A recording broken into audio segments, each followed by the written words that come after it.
Hi everyone, Melissa here with Creative Season. We are going to do something fun today. We are going to paint floral portraits of some beautiful cut flowers that were given to my mom and I by my uncle from his friend's absolutely stunning garden. So I'm going to talk a little bit more about it in the painting session, but this is just such a fun way to create memories as well as help those beautiful floral bouquets that you have last longer, right? Because our paintings last for so long and they make such sweet gifts as well. So I really hope you enjoy painting and that this inspires you to paint your own flowers from your yard. Hi everyone, welcome back to another painting session with me. Okay, so we're still in this series of painting flowers from my mom's garden, but today I wanted to do something just a little bit different. So I've sketched out a bouquet, and as you saw, this was a bouquet that my uncle had given both my mom and I of flowers from a friend's garden, and it inspired me to create, I was creating a painting, though, so this was one of them that I had already done.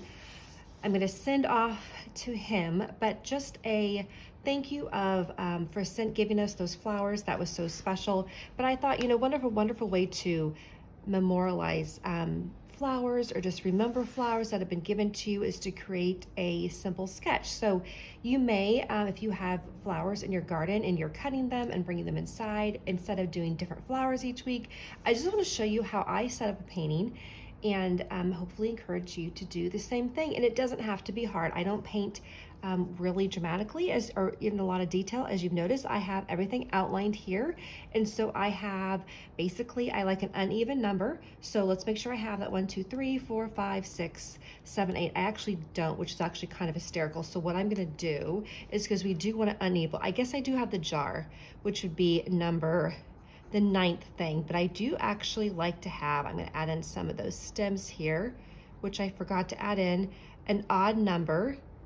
So what I'll do is I am going to go ahead and I'm just going to go over here and I'm going to add one more of these little guys, the little green, I don't even know what they're called. I didn't look these ones up, but these were really sweet. They almost look like the stems off like the pea vines that we painted several weeks ago, earlier this spring. But you always kind of want to have an odd number. I maybe should have added it over here so we can have the eye looking around. That's the other thing I like, but that's fine. I did not put it in the exact center. I kind of pushed the vase just a little bit off to the side, so not super center, because I knew I had the dahlia, wanted that to be front and center, and it was going to be sticking out. And I also wanted there to be more space over here.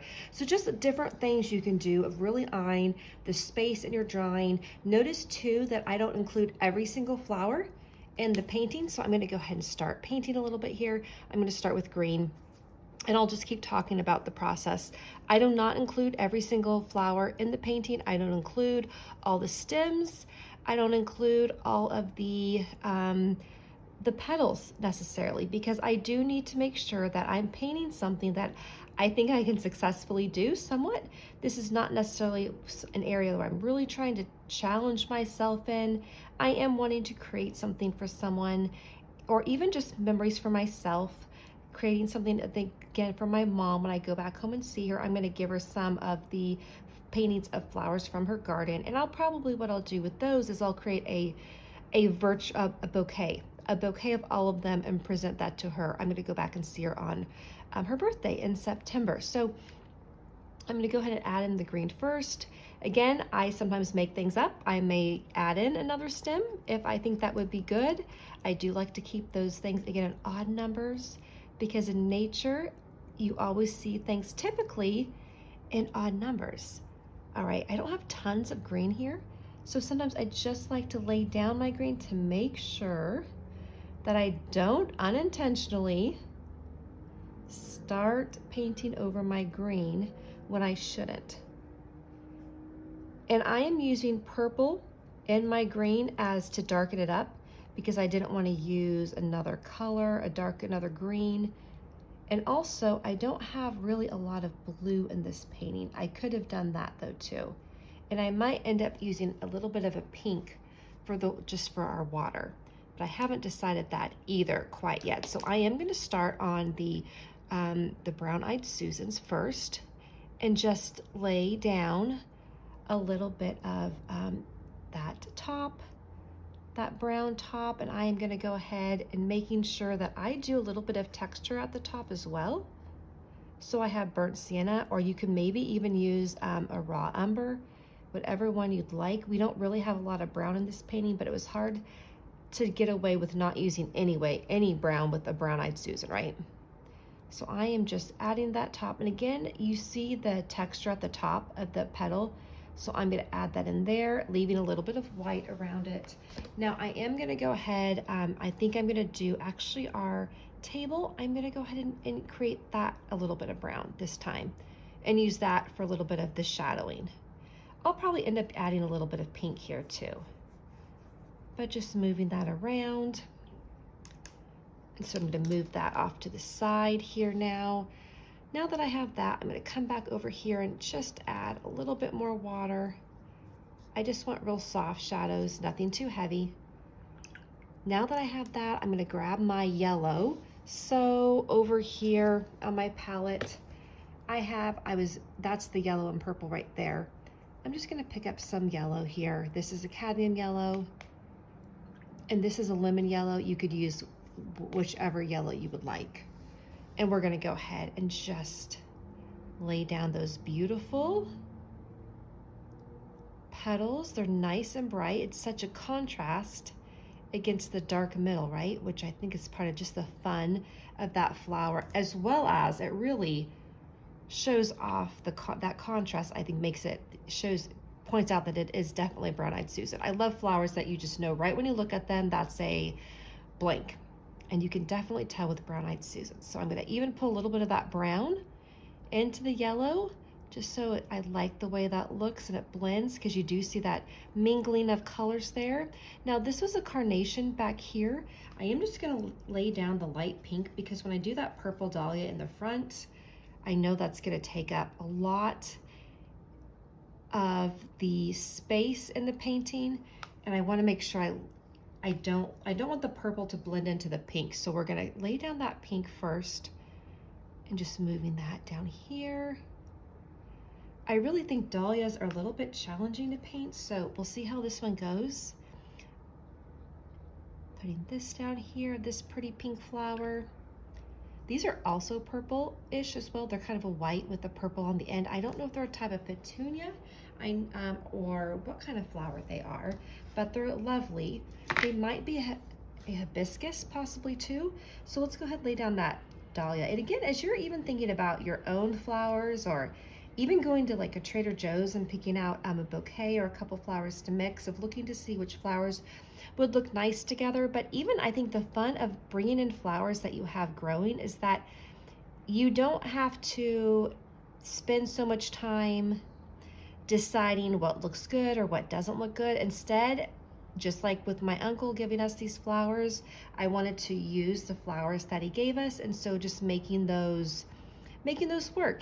And sometimes maybe they're not as harmoniously colored as I would normally do in one of my imaginary bouquets, but you know, that's totally, I like that. That is a bit of a challenge, right? Of just bringing in whatever the garden has to offer and creating a painting based on that.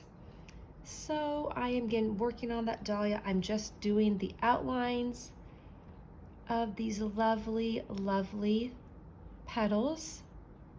And this is where I have the pink. I'm gonna go right deep in there, but hopefully not gonna get any pink or any purple inside the pink.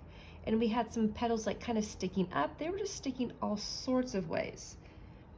I'm gonna lay that down, and I think I have something on my paintbrush which is creating a little bit of almost a feathering effect. So I'm gonna grab another paintbrush out of my bag real quick here.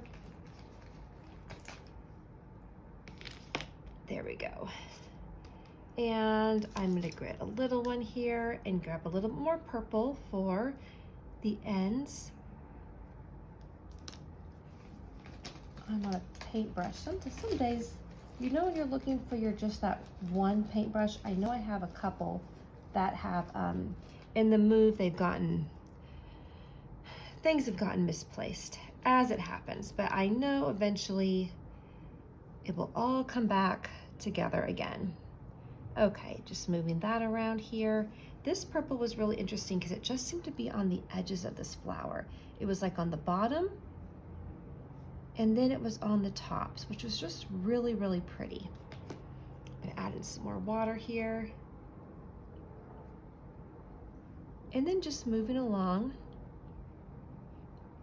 And you might be thinking to yourself, it may look a little bit blank, you know, like just a lot of, not as much color as we normally might have, but we are going to change that. We absolutely are. So we are gonna do, let's just do a little bit of splattering up with the purple. I'm gonna do just a little bit up here at the top.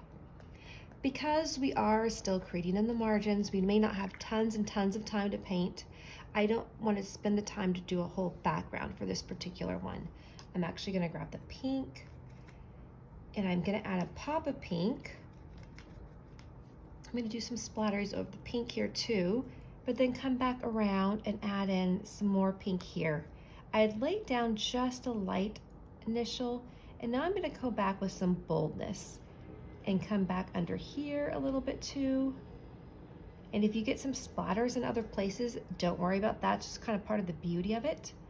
I'm gonna sink right in there, and that looks really nice. I'm gonna do a few little splatters up here.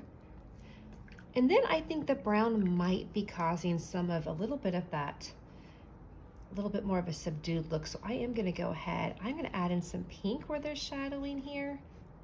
And I'm gonna also add some yellow, just a little bit, not too much, but because I wanna really reflect off of the yellow that we have in the Black-Eyed Susan.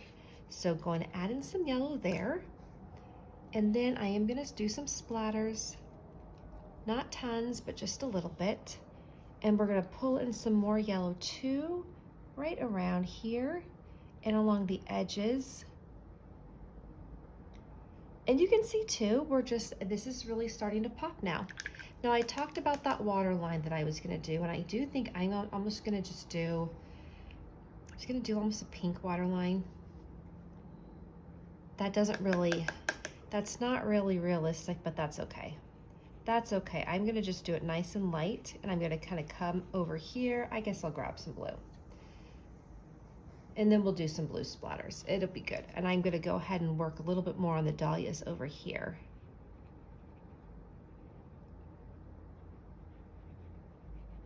And I am just moving this blue around so it's pretty faint. I don't want it really heavy though. I will say too, one of the things that I like to do with the blue is on the bottom, if you can almost create a sense of that water, that semicircle, because you would be able to see in the back of the mason jar, right? And so I'm gonna go ahead and add that semicircle there so it looks like everything is sitting there, and we have some additional just depth that we're creating here. Now, one of the things I didn't do terribly well is that mason jar. Oh, that's a blue. I don't want to use that pen. Let me grab my other black pen here. There we go. And I can create that little bit of a lip right here at the mason jar. Just a little bit. And I'm going to take some blue there, just a bit of a color. Actually, maybe a little bit of a brown. And we're going to go ahead and just add a little bit of that lip. And then I'm going to go ahead on the edge of my mason jar, not tons, but just do a little bit of brown to create a sense of just togetherness, bringing it all together. I'm going to pick up some more green, and we're going to come back up here, and I'm going to add in a little bit of a depth of color on the stems, on the leaves. I just loved how delicate, they almost look like little baby leaves coming out of there.